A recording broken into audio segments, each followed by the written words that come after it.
Noviembre de 1989.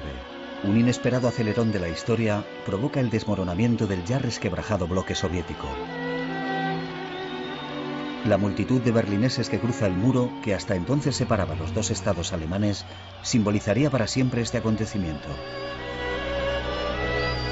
¿Quién podía imaginar que menos de 2 años después, los ciudadanos una vez más derribarían las estatuas de Lenin en el mismo lugar donde había nacido el comunismo? Este otro símbolo quedará indisolublemente unido a la desintegración de la Unión Soviética. Entre estas dos fechas se había producido una cadena de acontecimientos que algunos calificaron de impredecibles y otros de inevitables.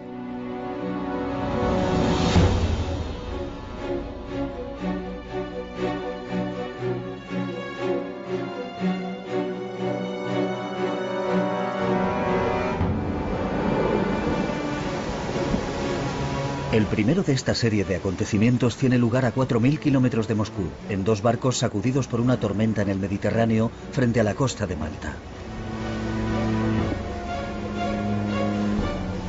Es la primera reunión entre Mikhail Gorbachev, secretario general del Partido Comunista de la Unión Soviética, y George Bush, recién elegido presidente de los Estados Unidos.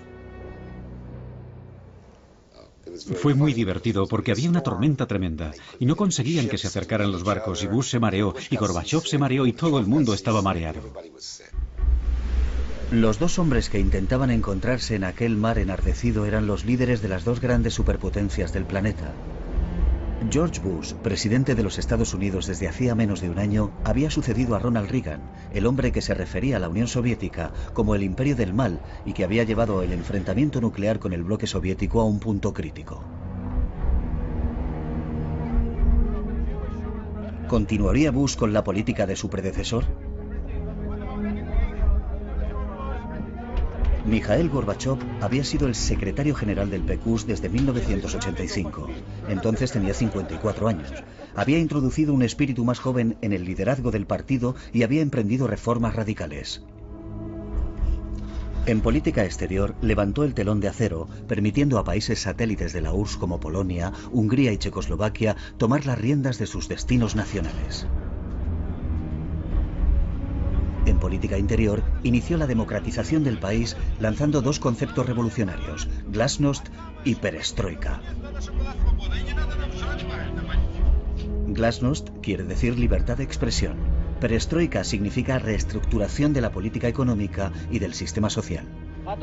La gente pregunta, ¿qué es la perestroika? Pues bien, es hacer nuestro trabajo en serio. En eso consiste la perestroika. Consiste en ayudar a los demás, en trabajar hombro con los demás. Eso es el socialismo.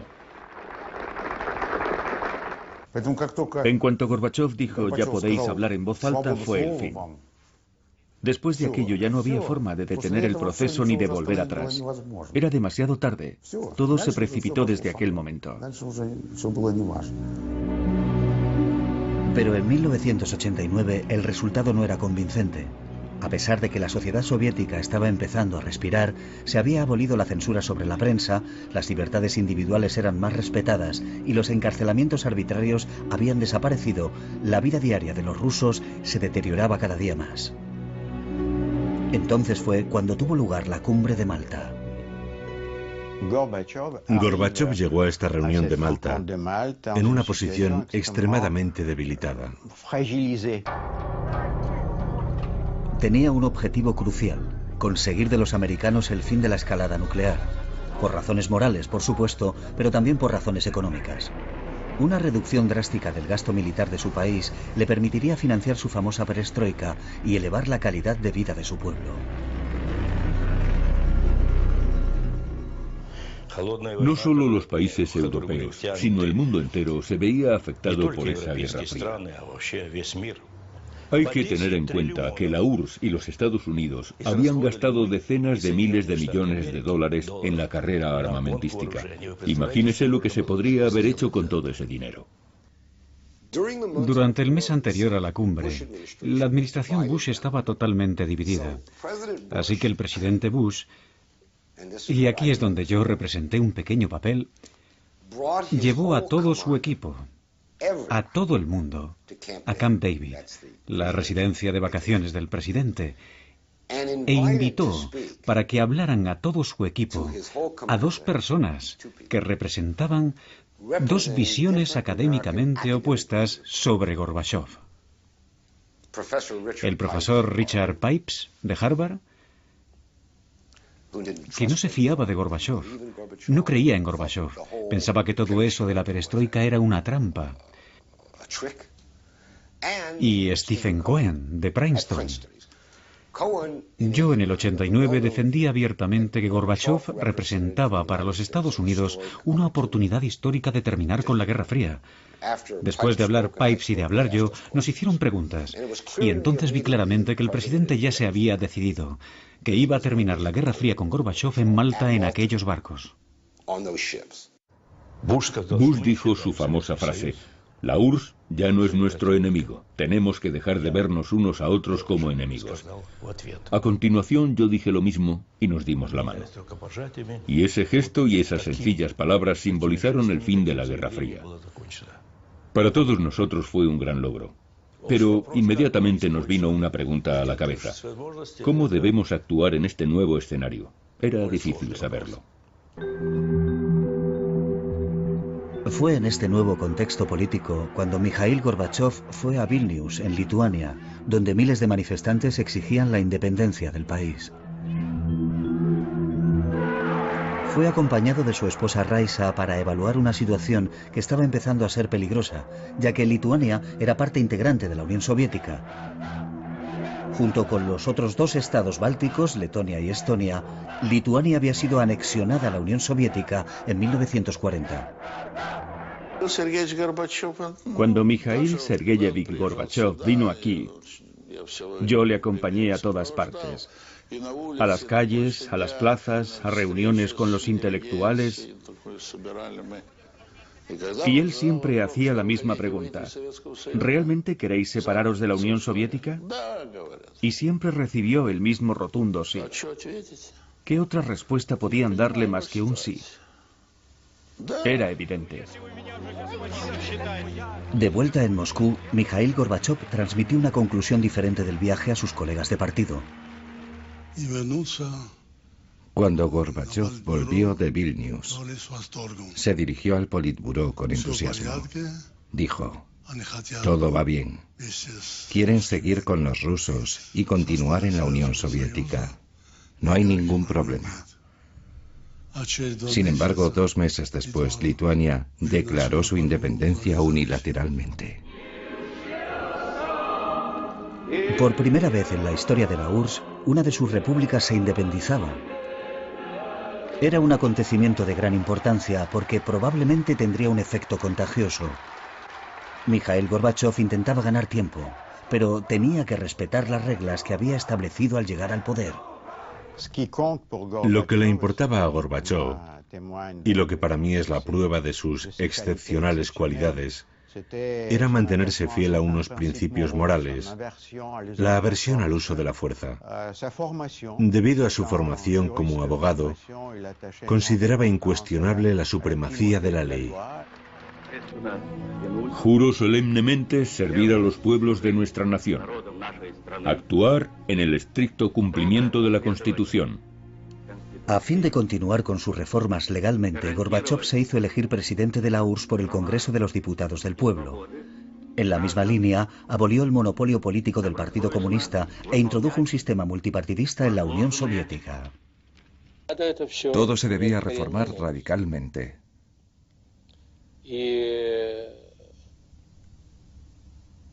Yo era consciente de eso. Mikhail Sergeyevich Gorbachov pensaba lo mismo, pero él estaba más a favor de hacer mejoras y modificaciones. A menudo me decía: cuidado, Alexander, este partido es un monstruo. Podemos perder el control sobre él en cualquier momento. El sistema estaba llegando al límite, estaba obsoleto. Esto se hacía evidente en el hecho de que mantenía una política autoritaria. El Partido Comunista y el aparato administrativo ejercían un control absoluto. Como ha podido ver, todos los pasos innovadores que di fueron contrarrestados por la nomenclatura. Siempre ocurría lo mismo. En lugar de poner en práctica los cambios e implementar la perestroika, el Partido Comunista no hacía más que obstaculizar el proceso. Había gente que pensaba que solo se podría desmantelar el sistema comunista rompiendo la Unión Soviética. Yo eso no lo entendía y no podía aceptarlo. Yo estaba totalmente convencido de que era mejor construir una unión al estilo de la Unión Europea. Por eso preparé un programa económico para implementarlo en 500 días. Tuve que intervenir sobre este asunto durante los debates parlamentarios para criticar duramente a Yablinsky y al mismo Gorbachov. Y les dije, ¿cómo vamos a pasar a una economía de mercado en 500 días cuando ni siquiera hemos desarrollado una teoría de la libertad de mercado? ¿Cómo se puede resolver este problema en 500 días? Es una locura.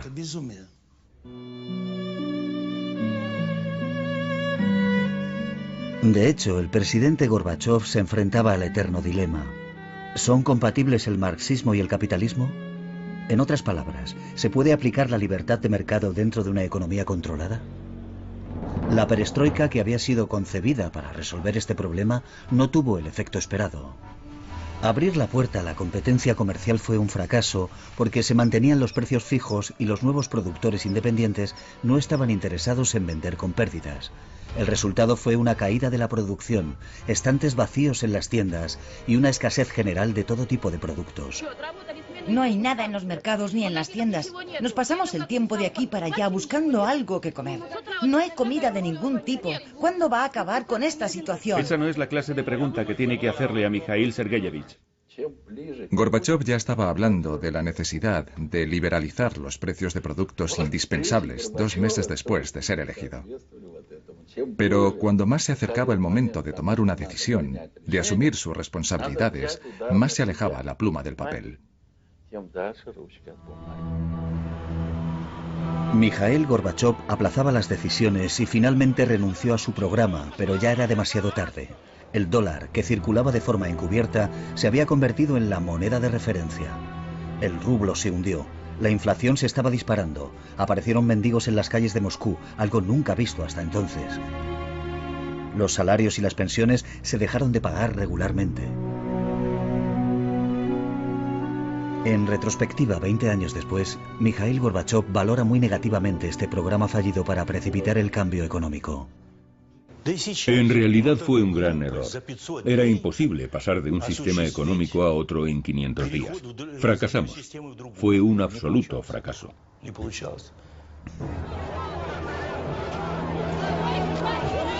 El fracaso fue tan rotundo que el 1 de mayo de 1990, por primera vez en la historia de la Unión Soviética, un líder del país se vio obligado a retirarse de la tribuna oficial de la Plaza Roja por los abucheos de la multitud.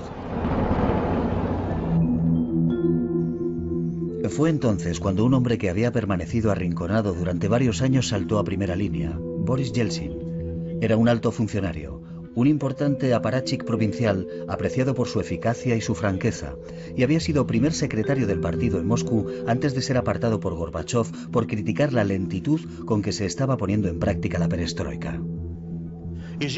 Tengo que reconocer que el nombramiento de Yeltsin fue un error colectivo del partido. Lo discutimos a fondo. ¿Debíamos aceptarlo entre nosotros o no? Me dijeron, Mikhail Sergeyevich, podemos confiar en él. Debería formar parte de nuestro equipo. No dudará, tomará decisiones.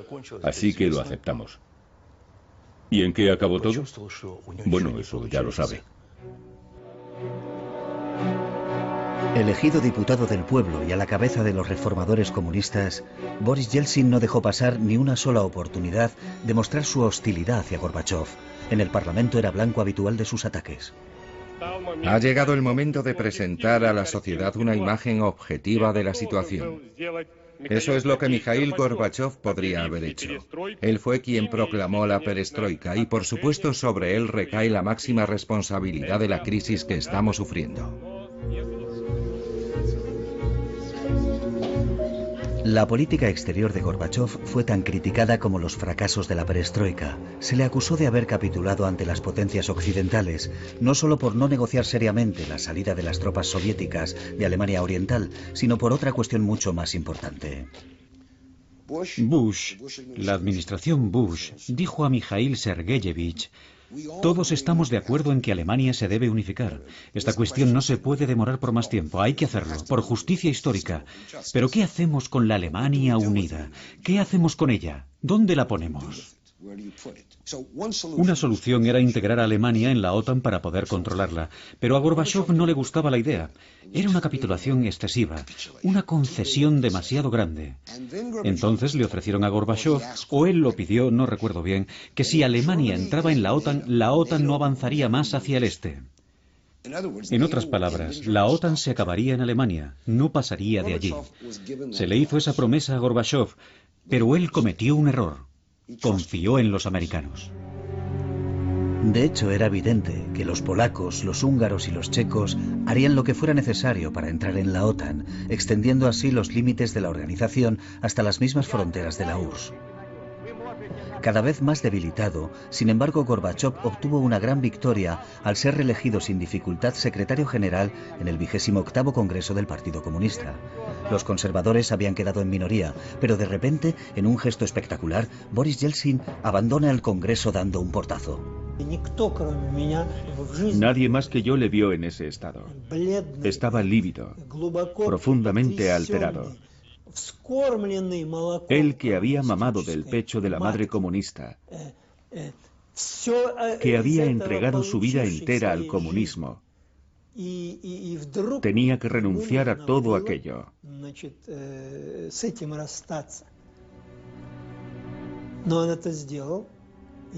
Recuerdo aquel momento en el salón de congresos del Kremlin.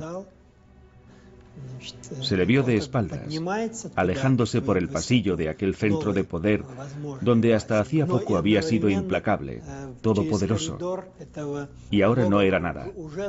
Pero en realidad, al marcharse así, iba a conseguir un poder en potencia aún mayor. En el otoño de 1990 la situación era esta. Los demócratas habían dado la espalda a Gorbachov por abandonar el programa de los 500 días. Y los comunistas también le habían retirado su apoyo, porque pensaban, ¿de qué nos sirves ahora, después de todo lo que nos has hecho? Así que estaba en la cuerda floja. En este vacío, el presidente Gorbachov se ve obligado a elegir. Dado que no es posible llegar a un acuerdo con Yeltsin por razones tanto políticas como personales, se vuelve hacia los comunistas, aunque estos le culpan de haber acabado con el monopolio de su partido. Ese otoño forma con ellos un equipo de hombres fuertes. Nombra a Boris Pugo ministro del Interior, a Dmitry Yasov ministro de Defensa y a Vladimir Kryuchov director del KGB. Pero además hace nuevas concesiones a la línea dura, nombrando a Gennady Yanayev vicepresidente y a Valentín Pavlov primer ministro. Este cambio de dirección fue tan radical que su más fiel compañero de armas, Eduard Shevardnadze, presentó la dimisión.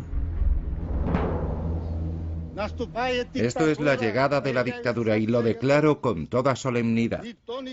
Nadie sabe lo que será esta dictadura, ni quién será el dictador, ni cuáles serán sus prácticas. Pero tengo que decir esto. Presento mi renuncia. Y lo hago como un gesto de protesta contra esta dictadura. Gracias.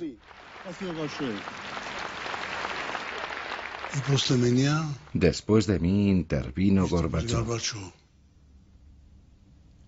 Y dijo, no es verdad, no hay ninguna amenaza. Si hubiera una verdadera amenaza, ¿por qué iba a saberlo él, Shevardnadze, y no yo? Pero yo tenía información fiable. ¿Y sabe por qué? Porque en el Ministerio de Asuntos Exteriores, que yo dirigía, entre un 30 y un 40% de los diplomáticos trabajaban para el KGB. Lo sabían todo, y naturalmente también me informaban a mí. Pero Gorbachov No quiso creerme. El endurecimiento del régimen de Moscú provocó que los comunistas conservadores de los estados bálticos pasaran a la ofensiva. Se lanzaron a las calles de Vilnius y Riga para exigir que sus países permanecieran en el bloque soviético y chocaron con los independentistas. La tensión crecía. Hubo concentraciones de 100.000, 150.000 personas. No se veía dónde terminaba la multitud. Llegaban más allá del horizonte. Altos funcionarios me llamaron a Moscú y me dijeron: le ofrecemos todos los medios que necesite para suprimir este movimiento. Yo les dije: no quiero esos medios, no pienso hacerlo. Entonces no hubo más ofertas. En Vilnius se estaba gestando un golpe de Estado. Las fuerzas especiales estaban preparadas. Con una orden de Moscú se pondrían en marcha. Delante de mí, el presidente Gorbachov llamó a Yasov, el ministro de Defensa, y le dijo: ¿cuánto tiempo va a durar esto? ¿Por qué no puede controlar a ese puñado de nacionalistas? Yasov contestó: Mikhail Sergeyevich, usted es el comandante en jefe. Deme la orden por escrito y mañana no solo habrá dejado de existir esa torre de televisión, sino que no habrá nada en su lugar. Y Gorbachov dijo: ¿es que no le basta mi palabra? En realidad nadie quería que cayera sobre sus espaldas el derramamiento de sangre.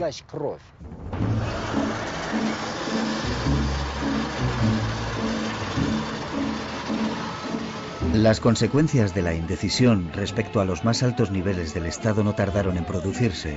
Las fuerzas de élite alfa tomaron los edificios públicos de Vilnius y atacaron a los nacionalistas que se habían atrincherado en el edificio de la televisión. Hubo 14 muertos y 700 heridos. Hechos similares se produjeron en Riga, donde hubo 4 víctimas mortales. Gorbachov reaccionó de inmediato, algo que no era nada habitual en los líderes soviéticos. Lamento profundamente los trágicos hechos que han tenido lugar recientemente en Lituania y en Riga. Y expreso mis más sinceras condolencias a las familias afectadas por esta tragedia. Las noticias de las muertes de Riga y Vilnius tuvieron un profundo efecto en la URSS y en todo el mundo occidental.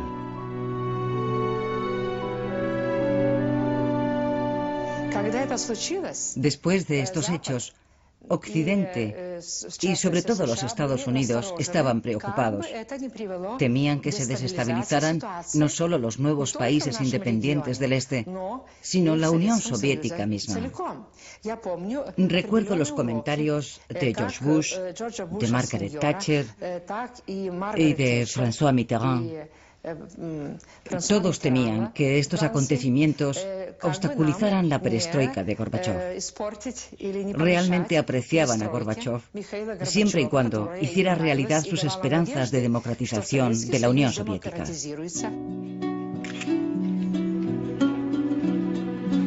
Dando un paso más en el largo camino hacia la democracia y en un intento de retomar las riendas de la situación, el presidente Gorbachov decide organizar un referéndum, el primero y a día de hoy el último en la historia del país.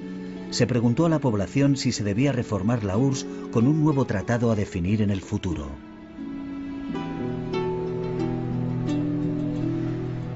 El resultado fue un 76% de síes.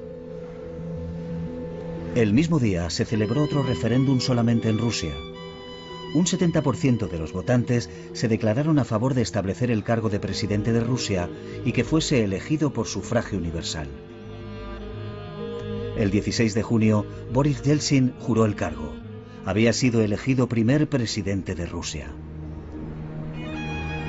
Ahora Moscú era la sede de dos poderes enfrentados, el de la Unión Soviética, representado por Gorbachov, y el de Rusia, con Yeltsin a la cabeza, que personificaba las esperanzas del pueblo ruso.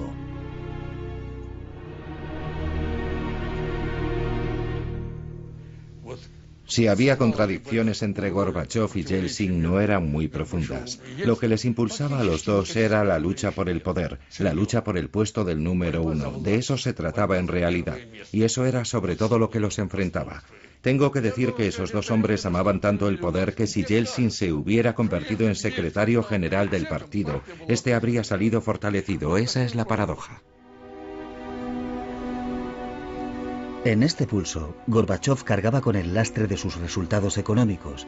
Si quería sacar al país del agujero económico que se le acusaba de haber causado, no tenía más opción que volverse hacia Occidente. Necesitaba conseguir ayuda financiera a gran escala y se hizo invitar a Londres a la cumbre del G7, los países más industrializados del mundo. Se dijeron palabras amables, y entonces él hizo una petición sorprendente. Dijo, he hecho todo lo que me pidieron. Me dijeron que invitara expertos y lo hice. Me enviaron expertos americanos. Me pidieron que liberalizara los precios y lo hice. Me pidieron que liberalizara los mercados y lo hice. Pero ahora estoy con el agua al cuello, y si no me ayudan va a ser un desastre. Pero lo más sorprendente fue la reacción de Mayor, el inglés, que presidía la reunión. Le felicitó y le despidió, y a continuación nos reunió para hablar del asunto. Para mi sorpresa, Mayor dijo, sí, es verdad, hay que ayudar a Gorbachov, pero el futuro es incierto y no podemos atarnos las manos. Tenemos que guardar algo de munición para sus sucesores.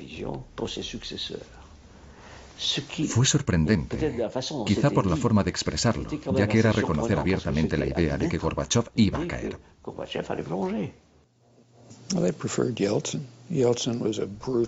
Preferían a Yeltsin.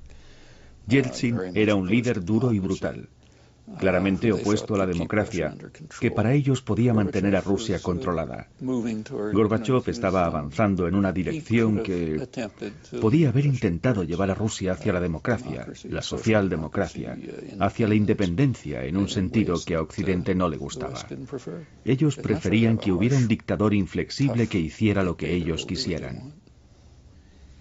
Si el G7 hubiera dado a Gorbachov un gran paquete de ayuda económica, financiera y crediticia, no habría habido ningún intento de golpe. Jamás se habrían atrevido a enfrentarse a Gorbachov si hubieran tenido un paquete de ayuda económica de 20.000 millones de dólares. Jamás se hubieran atrevido. De vuelta de Londres con las manos vacías, Mikhail Gorbachov sabe que su posición política pende de un hilo.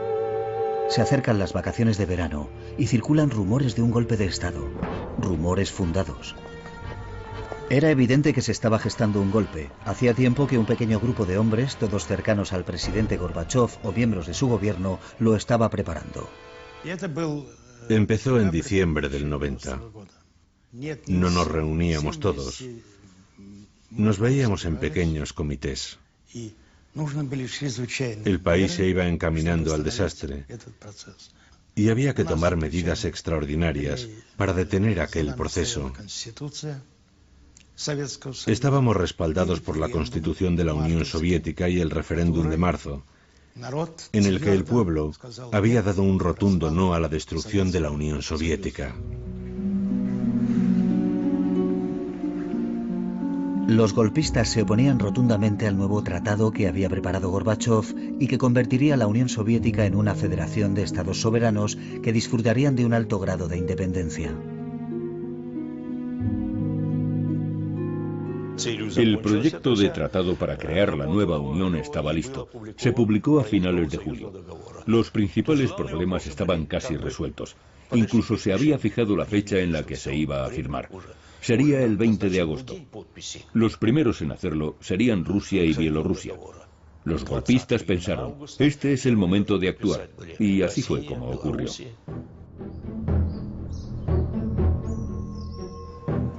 El 18 de agosto, mientras Mikhail Gorbachov, su esposa Raisa y su familia descansaban en la residencia presidencial de Crimea, ocurrió un hecho preocupante.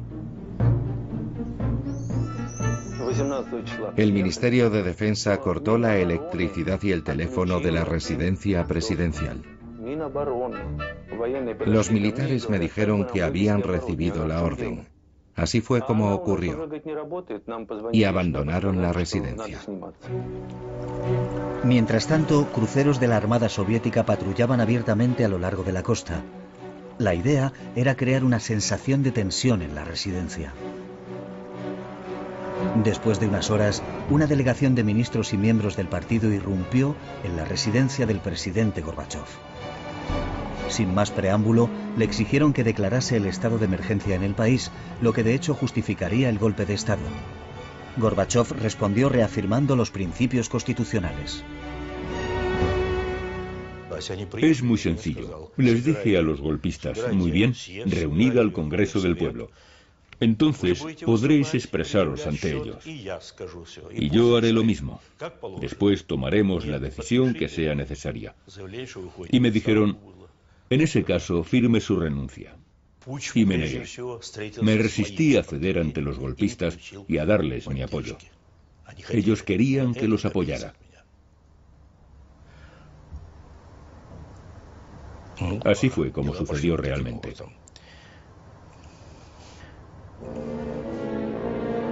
Según uno de los golpistas presentes, el comportamiento de Gorbachov aquel 18 de agosto en Foros, cuando el futuro del régimen estaba en juego, fue muy diferente. Sabe, yo estaba allí y sé cómo se comportó Gorbachov. Cogió una hoja de papel y dijo, muy bien, escribiré al presidente del Parlamento y le pediré que reúna al Congreso del Pueblo. Cogió la pluma, una hoja de papel y empezó a titubear y entonces dijo, pensándolo bien, ¿por qué voy a escribirle yo? Vosotros estáis aquí, id a decirle al presidente que reúna al Congreso. Otro asistente vio un apoyo tácito al golpe en la reacción de Gorbachov.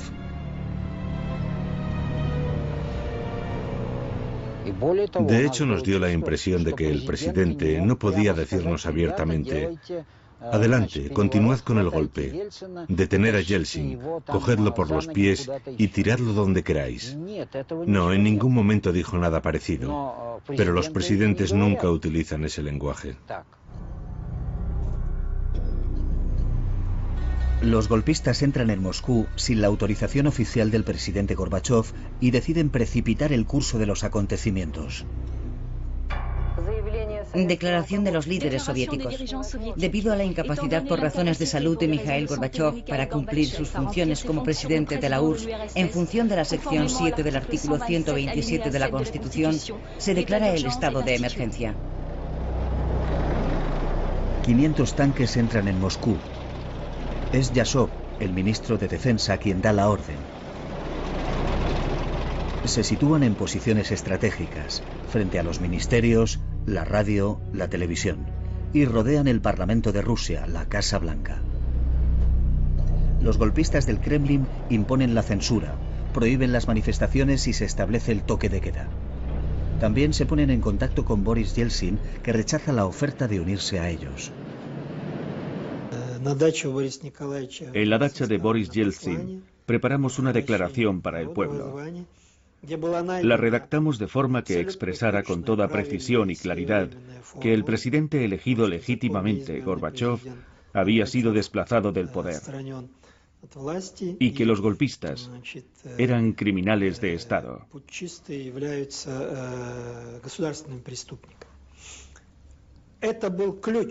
Aquella fue la clave de lo que ocurrió en los 3 días siguientes. Esa única frase. Era una declaración dirigida tanto a la comunidad internacional como al pueblo de nuestra nación.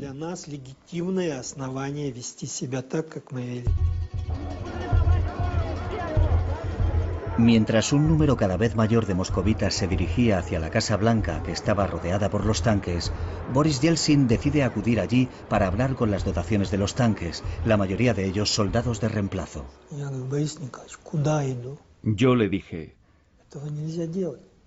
ni se le ocurra, Boris Nikolayevich, no lo haga. No sabemos qué piensan hacer.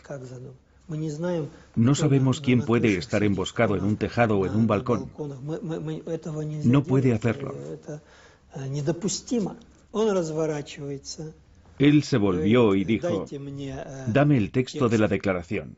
Yo seguí intentando convencerle para que cambiara de idea. Pero 5 o 6 minutos después, Yeltsin se había subido encima de un tanque y varios de nosotros subimos con él. Dado que no tengo acceso a la televisión ni a la radio, voy a leer esto. A los ciudadanos de Rusia.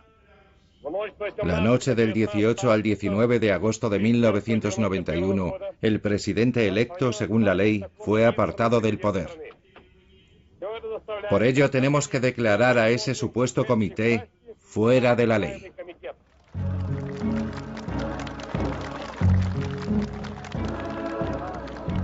La declaración de Boris Yeltsin tuvo un efecto inmediato en los manifestantes que habían acudido allí en busca de un líder. Los jóvenes soldados que pilotaban los tanques no sabían cómo reaccionar. Todo empezó a ir mal para nosotros cuando Yeltsin y su gente,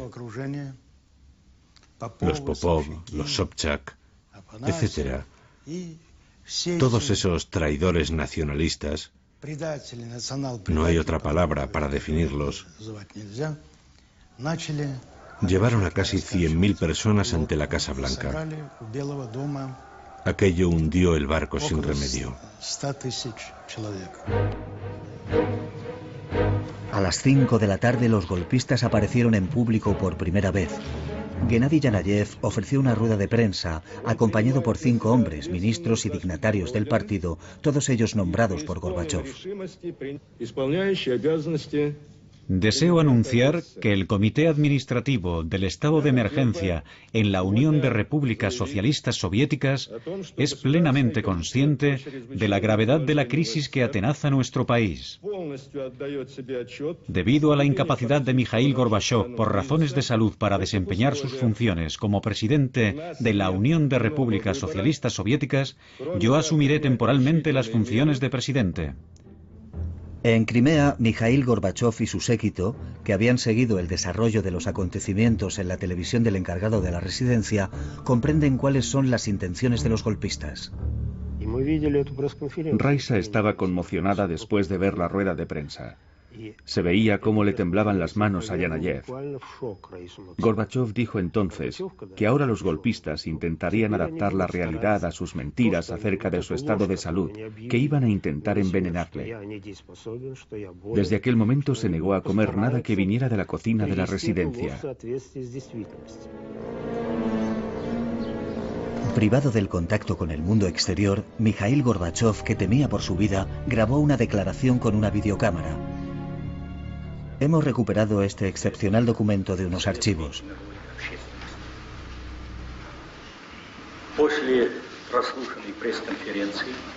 Después de la conferencia de prensa del Comité del Estado de Emergencia, ofrecida por el camarada Yanayev, he comprendido que se ha desinformado al pueblo ruso y a los países extranjeros. Declaro que todo lo que se ha dicho sobre mi salud es falso. Esta mentira ha servido para efectuar un ataque contra la Constitución. Se está impidiendo al presidente electo realizar sus funciones. No solo eso. La residencia de Crimea, donde estoy pasando mis vacaciones, está rodeada por soldados. Estoy detenido.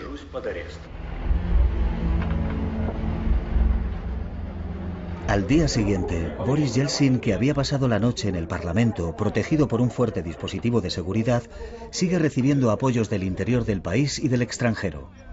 Los moscovitas levantan barreras delante de los tanques, cuyos ocupantes, que no han recibido órdenes, empiezan a mostrar signos de fatiga. Entre los golpistas reina la más absoluta confusión. Uno a uno empiezan a echarse atrás. Ninguno de nosotros, los que formábamos el Comité de Emergencia Estatal, éramos capaces de ordenar que se abriera fuego contra nuestro propio pueblo. No se desencadenó una guerra civil ni hubo derramamiento de sangre, solo un accidente que se produjo durante la noche cuando los tanques empezaron a retirarse. Había una salida, pero estaba bloqueada por varios vehículos, como un camión de limpieza, un camión, un trolebús, y detrás de ellos había algo, probablemente tanques, que intentaban pasar. Entonces vi a un hombre. Y a continuación a varios más, que saltaban al foso y corrían a toda velocidad hacia los tanques. Y detrás de ellos 100, 150, 200 personas. Cuando llegaron al tanque, desataron la lona que llevaba en la parte de atrás y la tiraron por encima del tanque. Los soldados del tanque se dieron cuenta de que algo pasaba. No tenían visibilidad y empezaron a dar marcha atrás. Al retroceder aplastaron a 2 jóvenes. Entonces la gente empezó a gritar.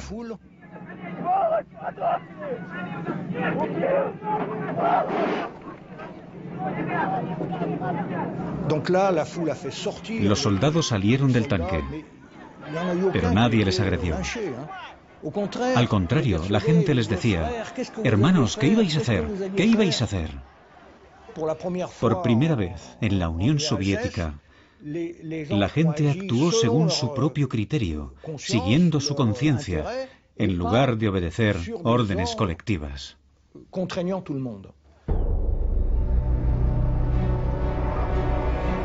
La mañana del 21 de agosto se levantó el estado de emergencia. Los golpistas se rindieron. Los tanques regresaron a sus acuartelamientos en medio de la celebración popular. Había llegado el momento de llevar a Gorbachov de vuelta a Moscú. Presos del pánico, los golpistas habían decidido enviar a Vladimir Khrushchev y a otros a Crimea. Pensaban que si se mantenían cerca de Gorbachov podrían evitar las consecuencias del conflicto que habían provocado. Al enterarse, Yeltsin, que temía una posible maniobra en su contra, decide enviar a su vicepresidente, Rutskoy, para que sea él quien traiga de vuelta a Gorbachov. Así será Yeltsin quien aparezca como el salvador de Gorbachov ante la opinión pública. Acto seguido, Yeltsin informa de su iniciativa a las embajadas occidentales en Moscú. Yo estaba en contacto permanente con la embajada francesa y me informaron de que iba a despegar ese avión. Entonces le dije al embajador: meta a alguien en ese avión, meta a alguien en ese avión. Ese alguien fue un diplomático francés que hablaba ruso con fluidez. Se unió a Rutskoy y a su equipo, y el avión aterrizó 2 horas después en Crimea. De inmediato fueron a la residencia de Gorbachov.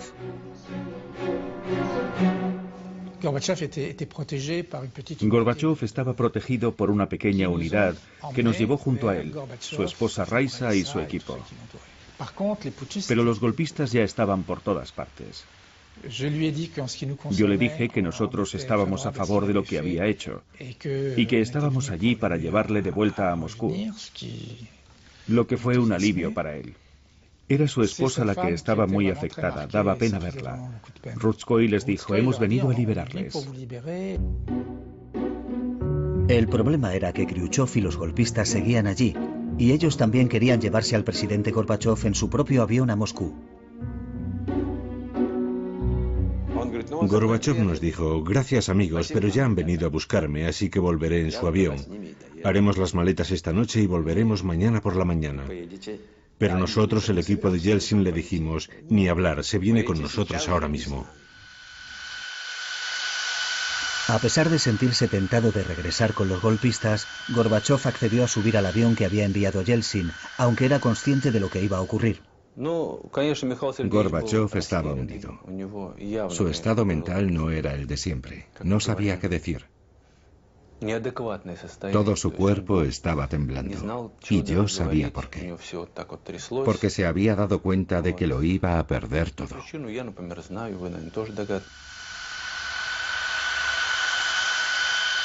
Una nutrida delegación de partidarios de Yeltsin, el auténtico triunfador del golpe, recibió al presidente Gorbachov en el aeropuerto de Moscú.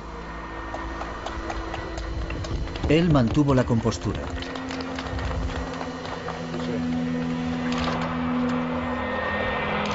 Su esposa Raisa y su nieta estaban claramente conmocionadas. Gorbachov condenó rotundamente el golpe, pero no pudo evitar dar las gracias a su liberador. Estoy profundamente agradecido al pueblo de Rusia y a su presidente, Boris Nikolayevich Yeltsin, por su inquebrantable apoyo ante este movimiento.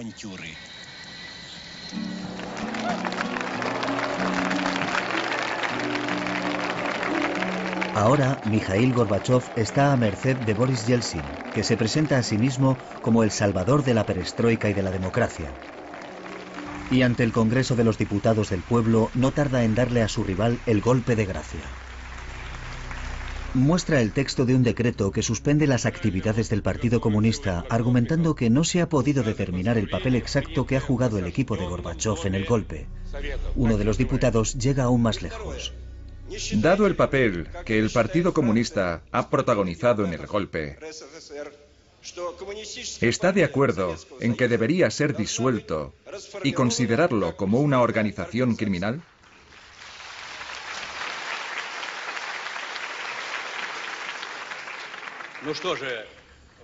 Dado que la pregunta ha sido tan directa, responderé de la misma forma. Cuando propone la disolución del Partido Comunista como una organización criminal, no estoy en absoluto de acuerdo. Prohibir el partido sería simplemente un error por parte del gobierno y del presidente democrático. Llegado a este punto, tiene lugar una escena asombrosa. Boris Yeltsin se acerca al estrado. Quiere que Gorbachov firme el decreto con él. El presidente se resiste. Yeltsin insiste. Gorbachov se niega. Yeltsin vuelve a su asiento y... Camaradas, acabemos con esto de una vez. Voy a firmar el decreto que pone fin a las actividades del Partido Comunista Ruso.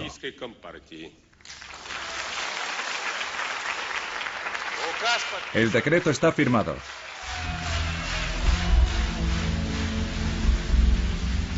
Estas imágenes, que pudieron verse en directo en todas las televisiones de la Unión Soviética, aceleraron la desintegración del imperio. Durante las semanas siguientes, el gobierno soviético reconoció la independencia de los estados bálticos, Georgia, Armenia, Ucrania y Bielorrusia. Entonces fue cuando el presidente Gorbachov, que se esforzaba por mantener un vínculo, por débil que fuera, entre Moscú, Ucrania, Bielorrusia y las repúblicas asiáticas, pensó en crear una unión económica. Habíamos estado trabajando en un nuevo tratado de unión económica y Yeltsin estaba en el equipo, incluso lo firmó. Publicamos este proyecto de tratado y se lo enviamos a los presidentes de todas las repúblicas para ser ratificado. Y a mi espalda Yeltsin estaba preparando los acuerdos de Bielobej. En efecto, el 8 de diciembre de 1991, en la residencia de caza de Bielobej, en mitad de los bosques de Bielorrusia, Boris Yeltsin reunió en secreto a los presidentes de Bielorrusia y Ucrania, Stanislav Shukevich y Leonid Kravchuk.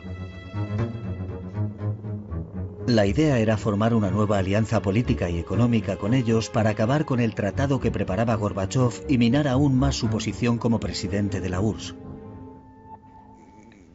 Sin Yeltsin y sin el papel que jugaron Bielorrusia y Ucrania, no se habría producido la desintegración de la URSS, así de sencillo. Se habría producido una recreación del antiguo régimen, manteniendo los mismos viejos principios que todos conocemos. Mikhail Gorbachov lo había perdido todo, y apuró su amargo cáliz hasta el final. El 21 de diciembre en Alma-Ata, en Kazajistán, 11 repúblicas se unieron a la Comunidad de Estados Independientes, la nueva unión económica creada por Yeltsin. Al hacerlo, firmaron la sentencia de muerte de la URSS, que se había convertido en un cascarón vacío. Gorbachov desapareció. Nos hemos pasado media vida preocupándonos por el futuro de la Unión Soviética. Ya es suficiente. Cuando has nacido conejo, jamás te vas a convertir en lobo o en león. ¿Comprende? Sea cual sea la mentalidad y el intelecto de ese conejo, seguirá siendo un conejo. Puede que un lobo o un león no sean tan inteligentes, pero en una fracción de segundo te pueden arrancar el cuello de una dentellada. Eso da una idea de la relación entre Yeltsin y Gorbachov. Es cierto. Yeltsin era un hombre muy capaz. Su único problema es que bebía. Si ibas a verle antes del mediodía, hablaba contigo normalmente. Pero por la tarde ya estaba borracho. Y si el vodka no estaba frío, les gritaba a sus asistentes: ¿por qué no está frío el maldito vodka?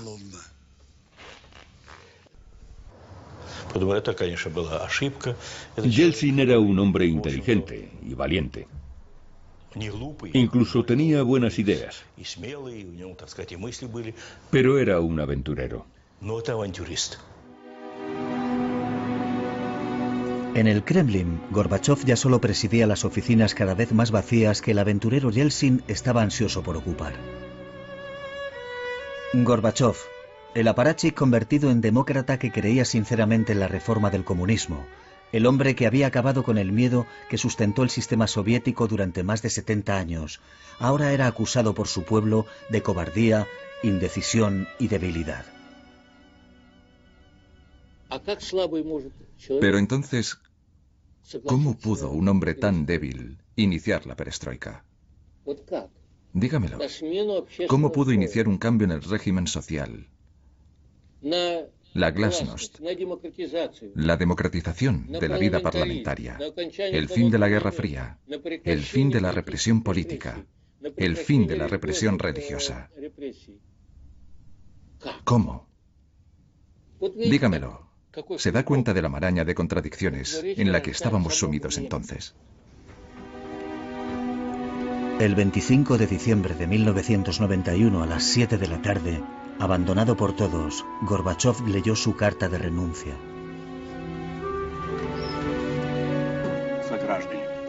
Queridos compatriotas y ciudadanos, a la vista de la situación tras la creación de la CEI, por la presente, ceso en mis funciones como presidente de la Unión de Repúblicas Socialistas Soviéticas.